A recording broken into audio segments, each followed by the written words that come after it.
بسم اللہ الرحمن الرحیم۔ اڈیالہ جیل میں قیدی عورتیں بچے پیدا کیوں کر رہی ہیں اور ان کو حاملہ کون کر رہا ہے؟ شرمناک راز جان کر آپ پر قیامت ٹوٹ جائے گی۔ میری اس جیل میں نئی نیند چھوٹی ہوئی تھی۔ میں اپنی ڈیوٹی پر ہی موجود تھی کہ میں نے کانسٹیبل سائمہ کو بڑی سی ٹرے پکڈ اپ ہوئی دیکھا۔ میری نظر ٹرے پر پڑی، مجھے لگا تھا کہ وہ میرے لیے چائے لے کر آئی ہے، کیونکہ صبح کا وقت تھا اور میں نے ناشتہ بھی نہیں کیا تھا۔ میں گھر سے بنا ناشتے کے نکلی تھی، مگر یہ دیکھ کر میں حیران رہ گئی کہ سائمہ نے تو ٹرے بہت ساری چیزیں اٹھا رکھی تھیں۔ اس میں کچھ پھل فروٹ بھی تھے، ڈبے روٹی، جام وغیرہ، بہت ساری چیزیں تھیں۔ میں نے دیکھا اور حیرت سے پوچھا کہ یہ ناشتہ کس کا ہے؟ اتنا شہانہ! آج کوئی جیل کا سینئر آفیسر یہاں آ رہا ہے جو تم نے اتنا اہتمام کر رکھا ہے۔ بولی کہ نہیں، یہ تو قیدی نمبر 701 کے لیے کھانا لے کر جا رہی ہوں۔ کیوں بھائی؟ قیدی نمبر 701 کسی وزیر کا بیٹا یا بیٹی ہے؟ ایسی بات نہیں ہے میڈم، بس وہ قیدی نمبر 701، امید سے اس کا بچہ ہونے میں بس ایک ہفتہ ہی رہ گیا ہے، تو ڈاکٹر نے کہا کہ اس کا خاص خیال رکھا جائے۔ اچھا ٹھیک ہے، لیکن تمہارے خیال میں کیا حاملہ عورتوں کو جیل میں رہنا چاہیے؟ میں ہمیشہ کی طرح اپنے پرتجسس فطرت کی وجہ سے ان سے یہ بات کر رہی تھی، تبھی انہوں نے اپنا سن نفی میں ہلا دیا اور کہنے لگی، ایسی بات نہیں ہے میڈم، بس یہاں پر کافی ساری چیزیں ایسی ہیں جن کے بارے میں ہمیں بھی پتہ نہیں، اور آپ ان کے بارے میں خاموشی رہیں تو اچھا ہوگا۔ کیونکہ نئی آئی ہوئی تھی تو اس نے مجھے یہ بات سمجھاتے ہوئے کہی تھی۔ ویسے تو میرا تجربہ 15 سے 20 سال کا تھا، مگر اس علاقے میں آئے ہوئے مجھے تھوڑا ہی وقت ہوا تھا۔ یعنی کانسٹیبل سائمہ سے کوئی سوال جواب نہیں کیا تھا، کیونکہ میرے اپنے بھی بہت سارے کام ہوتے تھے۔ میں سمجھتی تھی کہ یہ ایک عورت ہوگی جو امید سے ہے اور اس کا خیال رکھا جا رہا ہے، یا شاید اس عورت کا شوہر ہوگا جو اتنا خیال رکھ رہا ہوگا۔ کانسٹیبل واپس آئیں تو میں نے ان سے پوچھا کہ یہ کیا بات ہے، یہاں پر اتنی قیدی عورتیں ہیں، کیا سبھی کا اسی طرح سے خیال رکھا جاتا ہے؟ اس نے کہا، یہ بس 3-4 ہی عورتیں ہیں جن کا خاص خیال طور پر رکھا جاتا ہے۔ یہ تینوں چاروں ایک ہی سیل میں موجود ہیں اور چاروں کی چاروں اکثر حاملہ ہوتی رہتی ہیں۔ دوسرے تیسرے سیل میں بھی ایسی 4-5 عورتیں موجود ہیں۔ میں نے کانسٹیبل سائمہ کو حیرت سے دیکھا تو ہوش میں تو نہ ہو۔ سائمہ، یہ عورت کی جیل ہے، یہاں تو کوئی مرد ہی نہیں آتا، اور جن عورتوں کے بارے تم بتا رہی ہو، میں نے ان کا سبھی کورس چیک کر لیا ہے، ان سے تو ملنے بھی کوئی نہیں آتا۔ ان کا شوہر یا پھر کوئی اور مرد ان سے ملے تو یہاں کوئی بھی نہیں آتا، تو پھر یہ عورتیں امید سے کیسے ہوتی ہیں؟ تم جو بات کر رہی ہو اس بات کی مکمل معلومات بھی تو دیا کرو۔ دیکھیے میڈم، مجھے تو اس بات کا نہیں پتہ کہ ان سے ملنے کون آتا ہے کون نہیں آتا۔ میں بس اتنا جانتی ہوں کہ یہ عورتیں سبھی کی سبھی بہت مظلوم ہیں اور بیچاری ہیں۔ میں ان کا خاص خیال رکھتی ہوں کیونکہ یہ ہماری قید میں ہیں۔ سائمہ نے یہ کہہ کر کمرہ چھوڑ دیا اور میں سوچنے لگی کہ بغیر کسی مرد کے شوہر کے ملنے کے یہ عورتیں کیسے امید سے ہو جاتی ہیں۔ تبھی میں نے سوچا کہ میں ان کے بارے میں خاص تحقیق کروں گی، کہیں جیل میں کوئی ایسی سرگرمی تو نہیں ہو رہی جو میری نظر میں نہیں ہے اور بعد میں سارا الزام مجھ پر آ جائے۔ میری پریشانی حدوں کو چھو رہی تھی، لیکن اس وقت میرے پاس اور بہت سے کام تھے جن پر مجھے دھیان دینا تھا۔ اس کی وجہ سے میں اس معاملے سے تھوڑی بے خبر ہو گئی۔ ٹھیک 1 ہفتے کے بعد یہ بات جب مجھے سائمہ کانسٹیبل نے بتایا کہ آج ہماری جیل میں ایک لیڈی ڈاکٹر آئیں گی اور قیدی نمبر 701 کا کیس کریں گی، اس کے لیے آپ کافی سٹاف کو کہہ دیں کہ انہیں تنگ نہ کریں، بلکہ ایک سیل کو خالی کروانا پڑے گا۔ ظاہر ہے بچے کی پیدائش کے لیے ایک سنت کو تو چاہیے ہوگا۔ میں نے کانسٹیبل سائمہ سے کہا کہ میں چونکہ قیدی نمبر 701 کو نہیں جانتی، نہ میں اسے دیکھا ہے، تو تم اپنے حساب سے جو بھی انتظامات کرنا چاہتی ہو کر لو۔ تمہیں تو زیادہ پتہ ہوگا کہ اس عورت کو کیا چاہیے اور کیا نہیں۔ اس نے جی میں سن ہلا دیا اور وہاں سے چلی گئی۔ مجھے کانسٹیبل سائمہ کی بات پہ یقین نہیں تھا۔ اس نے کہا تھا کہ یہاں 6-7 عورتیں ہیں جو کہ امید سے ہیں، لیکن بہرحال میں اپنے کام میں مصروف ہو گئی، کیونکہ آج ایک تو قیدی نمبر 701 کا کیس تھا اور دوسرا مجھے بھی جانا تھا۔ ویسے میری خواہش تو بہت تھی کہ میں پیدا ہونے والے بچے کو دیکھ سکوں، مگر مجھے اس کا وقت نہیں ملا اور نہ ہی میرے پاس اتنی فرصت تھی۔ خیر، مجھے وہاں سے نکلی کافی دیر ہو چکی تھی۔ شام کو میں واپس آفس آئی تو پتہ چلا کہ بچہ پیدا ہونے کے بعد ان کے حوالے بھی کر دیا گیا ہے۔ میں نے سائمہ سے کہا کہ بچہ کہاں ہے، میں بھی اسے دیکھنا چاہتی ہوں، بیٹا ہوا ہے یا بیٹی؟ نظر سے مجھے بولی، میڈم یہاں جیل میں جو بھی اولاد پیدا ہوتی ہے وہ بیٹا ہی ہوتا ہے، بیٹی پیدا ہونے کا تو سوال ہی پیدا نہیں ہوتا۔ اٹھتا کیوں؟ ایسا کیا ہے یہاں پر کہ بیٹی نہیں پیدا ہو سکتی؟ بس جی، میں تو نہیں جانتی، میں بس اتنا ہی جانتی ہوں کہ اس جیل میں جتنی بھی اولادیں آج تک پیدا ہوئی ہیں وہ بیٹے ہی ہوتے ہیں۔ اچھا، تو بیٹا تھا یا بیٹی، جو بھی، مجھے اس بات سے کوئی غرض نہیں۔ یہ بتاؤ کہ کیا اس عورت کا شوہر یہاں پر ایسے لینے آیا تھا یا بچہ کہاں گیا؟ کیا کسی دارالامان میں یتیم خانے میں بھجوا دیا؟ میری بات سن کر اس نے نفی میں سر ہلایا۔ مجھے تو یہ نہیں پتہ جی، میں نے تو بس کمرے کے انتظامات کرنے تھے، ایسو میں نے کر دیے۔ جس لیڈی ڈاکٹر کو بلایا تھا انہوں نے تو پیسے بھی نہیں دیے۔ ان بیچاری عورتوں پر سبھی کو ترس آ جاتا ہے، مگر ایک آپ کو نہیں آتا۔ سائمہ نے مجھ پر ٹھیک ٹھاک طنز کیا تھا، لیکن میں نہیں جانتی کہ یہ جتنی بھی باتیں کر رہی ہیں ساری یا تو جھوٹ ہیں یا پھر آدھی باتیں مجھے بتا رہی ہے۔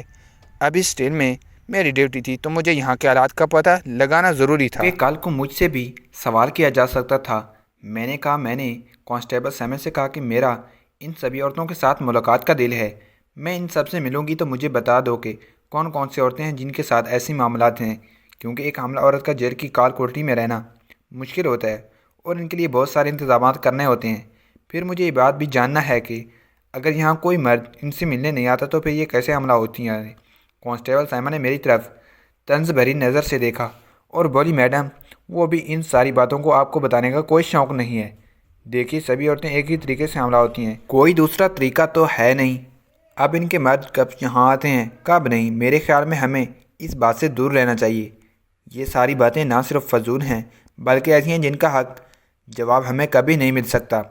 ہمارے پاس اور ہمارے بہت سارے کام ہیں جن پر ہمیں دھیان دینا چاہیے۔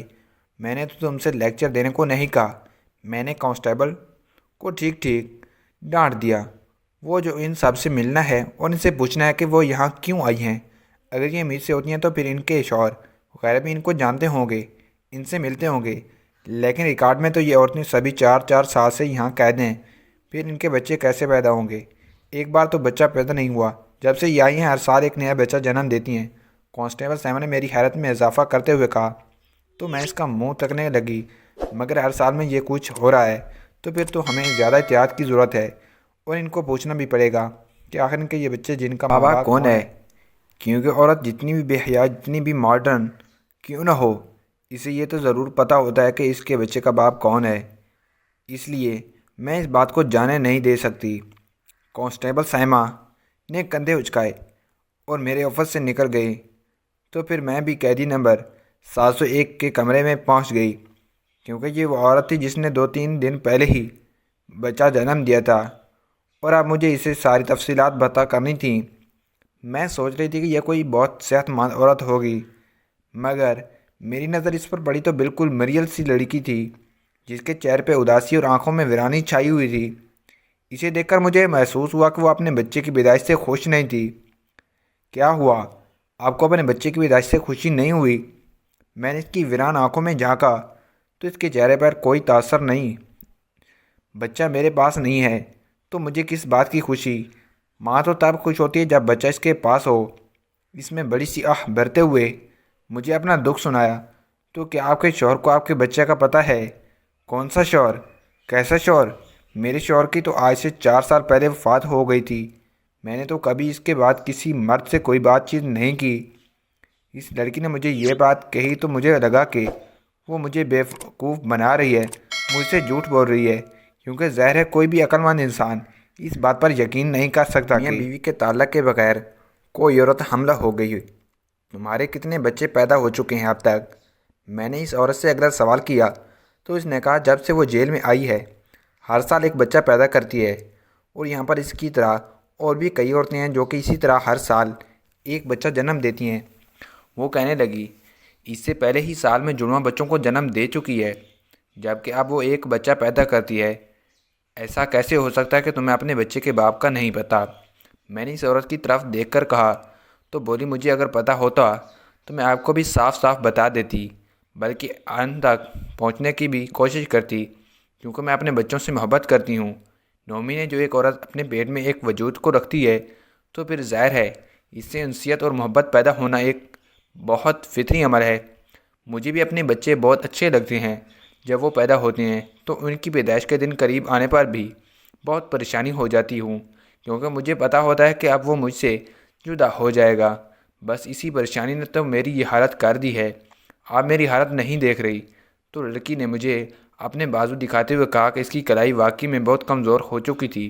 تو کیا تمہیں ہر روز یہاں پر اچھی خوراک نہیں دی جاتی؟ پھر تم کس بات کا گلہ ہے؟ میں نے اس سے سوال کیا تو بولی اچھی خوراک کھانے کے باوجود بھی اگر انسان خوش نہ رہے تو اس کی صحت نہیں بن پاتی، اور میرے ساتھ بھی یہی مسئلہ ہے۔ بات تو اس کی بالکل ٹھیک تھی، اور کسی طریقے سے بھی کوئی حاملہ عورت نہیں لگتی تھی۔ اس کے چہرے سے تو جیسے خون نچڑ چکا تھا اور اس کی جلد پیلی ہو چکی تھی۔ میں نے اس سے پوچھا کیا تم نے جیل میں کبھی کسی آدمی کو دیکھا ہے؟ تم ڈرو نہیں، مجھے سب کچھ سچ بتا سکتی ہو۔ میں نے اس سے پوچھا تو اس نے نفی میں سر ہلا دیا۔ نہیں میڈم جی، میں نے تو آج تک یہاں کسی آدمی کو نہیں دیکھا، اور اس لیے تو میں خود بھی حیران ہوتی ہوں کہ جب یہاں کوئی آدمی نہیں آتا تو پھر میرے جیسے 3-4 عورتیں، وہ 3 تو میری بہنیں ہی ہیں، باقی کیسے حاملہ ہوتی ہیں؟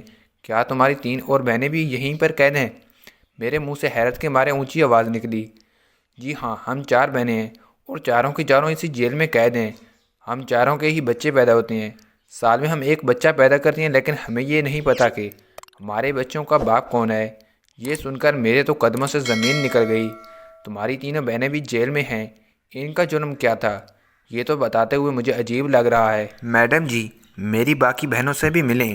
اگر آپ کوشش کر کے ان کو بھی میرے سیل میں لے آئیں تو میرے لیے بہت آسانی ہوگی، مگر ان جیل والوں نے ہمیں الگ الگ سیلز میں بند کر رکھا ہے۔ ٹھیک ہے، اب تو ہمیں سزائیں مل گئی ہیں، ہم لوگ جیل میں ہیں، ہم نے جو جرم کیا تھا ہم اس کی سزا بھگت رہے ہیں۔ ان کال کوٹریوں میں ہمیں اپنے دن رات ضائع کر رہے ہیں، لیکن کم از کم ہمیں ایک چھوٹی سی خوشی تو مل ہی سکتی ہے۔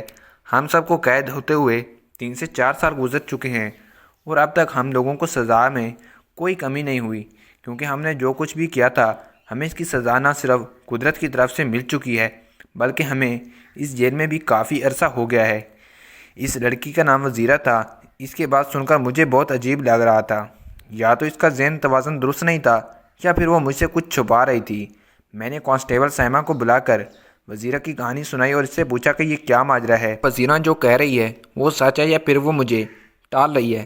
سائمہ کہنے لگی، میں ان 4 بہنوں کو جانتی ہوں، آپ کو باقیوں کے سیل میں لے کر جاتی ہوں، آپ خود ہی ان سے بات چیت کر کے پتہ لگا لیں۔ آپ کو تو تجربہ 15 سے 20 سال کا ہے، تو آپ کو مجرم کو دیکھتے ہی سمجھ تو آ جاتی ہوگی کہ وہ کس قسم کی ہیں، اور پھر آپ کو یہ بھی سمجھ آ جائے گی کہ ان کا جرم کیا ہے۔ میں نے تو آج تک ان لوگوں سے کوئی بات نہیں پوچھی، ہو سکتا ہے کہ آپ سینئر ہیں تو آپ کو وہ بتا دیں۔ سائمہ کی بات بالکل ٹھیک تھی۔ میں نے سوچا اگر 4 بہنوں بے قصور ہیں تو ان کو جیل کی کال کوٹری سے نکالنا چاہیے اور اپنی زندگی میں آباد ہو جانا چاہیے۔ تبھی میں اس وزیرہ کی دوسری بہن نذیرہ کے پاس گئی۔ نذیرہ کس سے تھوڑی اچھی تھی اور رنگ میں بھی صاف تھی، اس کی عمر بھی شاید کم تھی۔ میں نے اس سے پوچھا، اس کی طرف نظر پڑی ہی میری حیرت میں مزید اضافہ ہو گیا۔ اس کا پیٹ بھی بڑھا ہوا تھا، یعنی کہ وہ بھی امید سے تھی۔ کیا آپ بھی بچہ پیدا کرنے والی ہیں؟ میرے سوال پر اس نے ہاں میں سر ہلا دیا۔ جی ہاں، لیکن آپ مجھ سے ایسے کیوں پوچھ رہی ہیں؟ کیا مجھے جیل سے نکالنے کا ارادہ ہے؟ جی، میں آپ کی مدد کرنا چاہتی ہوں، یہاں سے نکال کر آپ اپنی آزاد زندگی گزاریں۔ ایسا تو ممکن نہیں ہے، نذیرہ نے سر جھکاتے ہوئے کہا تھا کہ ممکن نہیں، یہ انسان کوشش کرے تو کیا ممکن نہیں ہے؟ آپ اپنا جرم بتائیں، میں آپ کے لیے ایک وکیل کرنے کو تیار ہوں۔ اگر آپ کا کیس آپ لوگ جیتیں گے تو آپ چاروں کی چاروں عورتیں رہا ہو جائیں گی۔ ایک ہی کیس میں 4 عورتیں رہا ہو جائیں، اس سے زیادہ خوشی کی بات کیا ہو سکتی ہے؟ سچ بات تو یہ تھی کہ ان واقعی بہنوں کو بھی دیکھ کر چکی تھی اور مجھے شکل سے وہ شریف ہی لگتی تھیں۔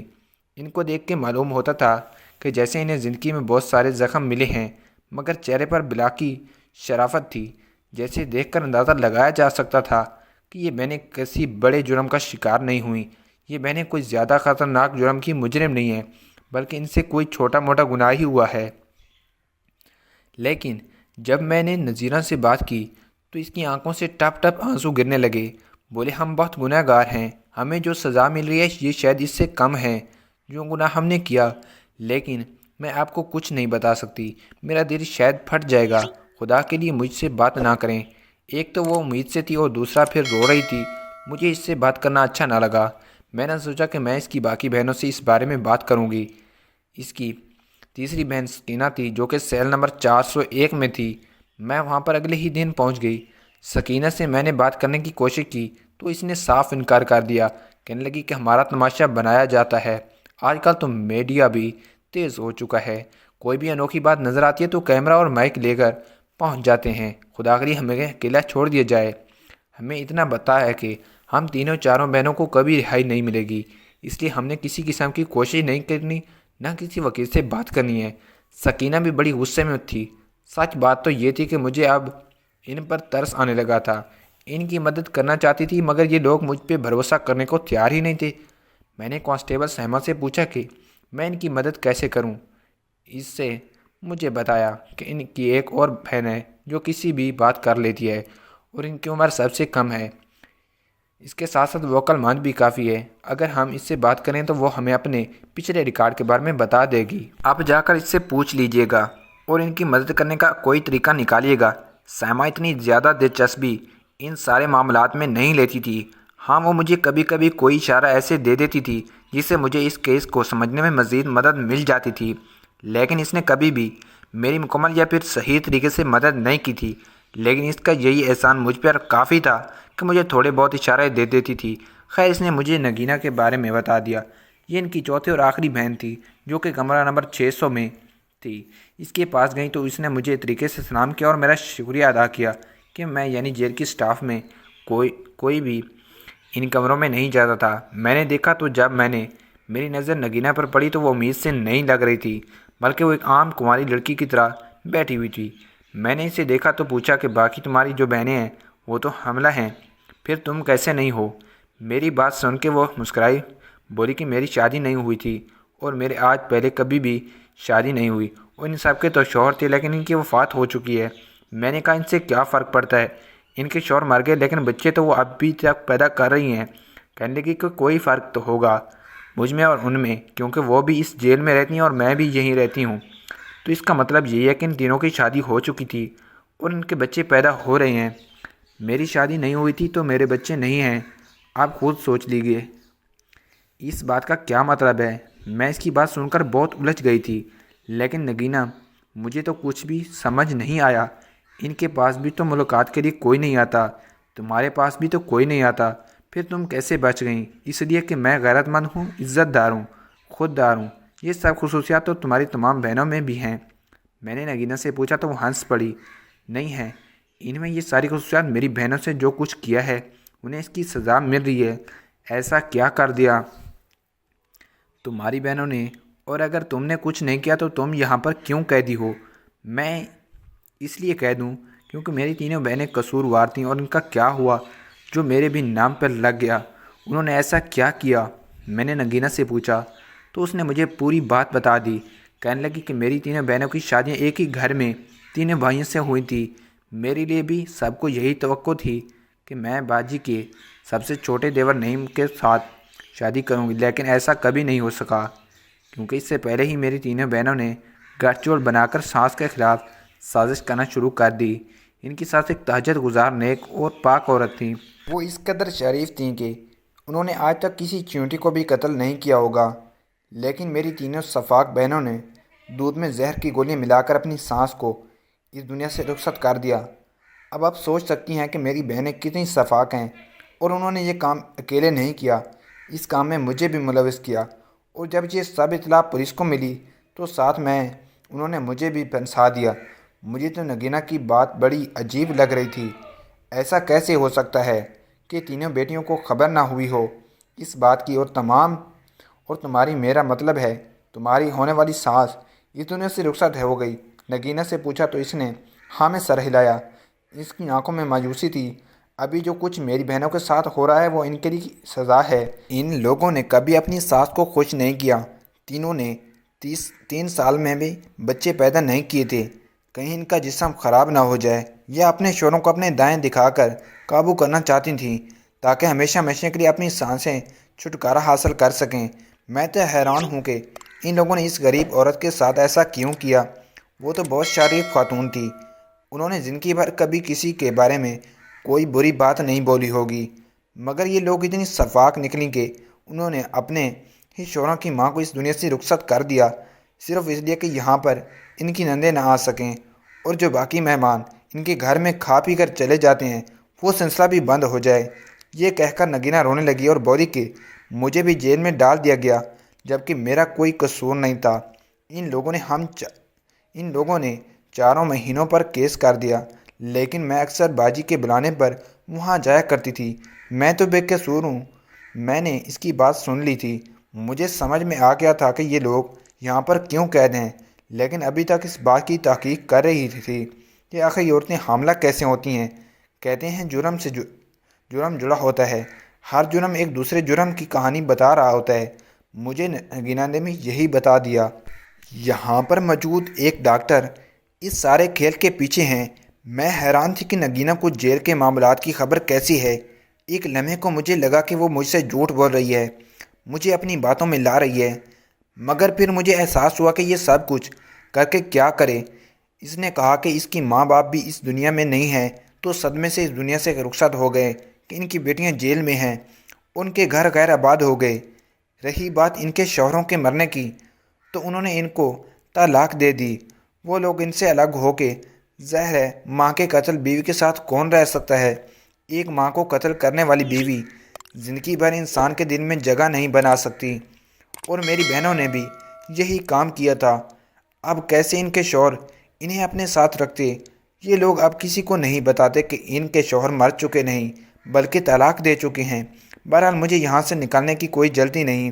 میں چاہتی ہوں کہ میں بھی بس اسی کال کوٹری میں پڑی پڑی مر جاؤں، کیونکہ مجھے پتہ ہے کہ یہ جرم ہماری زندگیوں میں ہمارا پیچھا کرے گا، مرتے دم تک کرے گا۔ میں اس کی بات سن کر پریشان ہو گئی تھی۔ ڈاکٹروں والے معاملے کی بھی تحقیق کی تو پتہ چلا کہ یہ لوگ بچے پیدا کروانے کا کام ایسی عورتوں سے کرواتے ہیں جن کا کوئی وارث نہیں ہوتا۔ جیل میں سے کوئی انہیں ملنے نہیں آتا۔ لیڈی ڈاکٹر اور جیل کے کچھ لوگ ملے ہوئے ہیں جو مل کر یہ سارا بھیانک کھیل کھیل رہے ہیں۔ یہ لوگ بچہ پیدا کرنے کے پیسے یا کوئی معاوضہ بینا عورتوں کو نہیں دیتے، بلکہ ڈرا دھمکا کر اپنا کام کرواتے ہیں اور پھر ان سے بچے پیدا کروا کے بے اولاد جوڑوں کو دے دیتے ہیں۔ یہ بڑی بات دکھ اور دل برداشت کرنے والی تھی۔ میں نے بس ایک ہی عورت کی مدد کی، اور وہ تھی ان کی آخری بہن نگینہ، کیونکہ باقی تینوں نے تو قصور تھا۔ میں نے کبھی نہیں سوچا کہ میرا دل اتنا سخت ہو جائے گا، لیکن مجھے قانون کو بھی مد نظر رکھنا تھا، اس لیے باقی تینوں بہنیں جیل میں ہیں، چوتھی رہا ہو چکی ہے۔ میں اس کی شادی کرنا چاہتی ہوں اور اس کے لیے مناسب رشتے کی تلاش میں ہوں۔ اگر کوئی نوجوان خواہشمند ہے تو مجھے ضرور بتائیں کمنٹ باکس میں، کیونکہ وہ لڑکی خوبصورت اور پڑھی لکھی ہے، شریف بھی ہے، مگر خاندان نہ ہونے کی وجہ سے کوئی بھی اس سے شادی کرنے کو تیار نہیں۔ لوگ آج کل لڑکی کے ساتھ اس کا منصب بھی دیکھتے ہیں، لیکن میں اب اس کے رشتے کے لیے سخت پریشان ہوں۔ اگر آپ کے پاس نگینہ کے لیے کوئی رشتہ ہو تو ضرور بتائیے گا۔ اور محترم ناظرین، یہ سٹوری آپ کو کیسی لگی کمنٹ میں یہ بھی بتائیے گا، اور چینل کو لازمی سبسکرائب کیجیے گا تاکہ آنے والی نوٹیفیکیشن اور کہانی سب سے پہلے آپ کو ملے۔ والسلام۔